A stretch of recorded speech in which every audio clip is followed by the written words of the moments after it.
নমস্কার বন্ধুরা, আজ একটি অতি পরিচিত গাছ নিয়ে আলোচনা করতে চলেছি। এই যে আমার সামনে গাছটি দেখতে পাচ্ছেন, ঝোপের আকৃতি, এটি হলো কাঠগোলাপ। আমাদের আবার আঞ্চলিক ভাষায় আমরা টগর বলে জানি।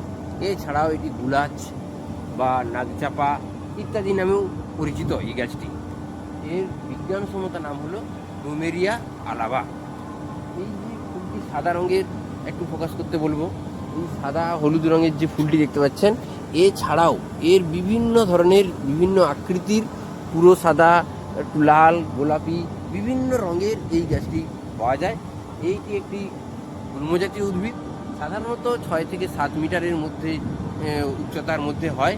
এর কাণ্ড তেমন শক্ত কাষ্ঠল নয়। এটি একটি চিরহরিৎ বৃক্ষ। এতে প্রায় সারা বছরই ফুল পাওয়া যায় এবং এর ফুলের সুবাস অত্যন্ত সুগন্ধযুক্ত, এবং এই ফুল গাছ থেকে পড়ে যাওয়ার অনেক পর পর্যন্ত এটি খুব টাটকা মতো থাকে। চট করে খুব তাড়াতাড়ি এটি নষ্ট হয় না।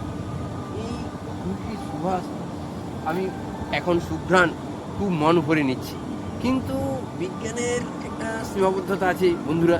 এই সুঘ্রাণ আপনাদের কাছে আমি পৌঁছে দিতে পারবো না। তাই আপনারা যারা বাগান করার খুব শখ, তারা এই কাঠগোলাপ গাছ তাদের বাগানে লাগাতে পারেন।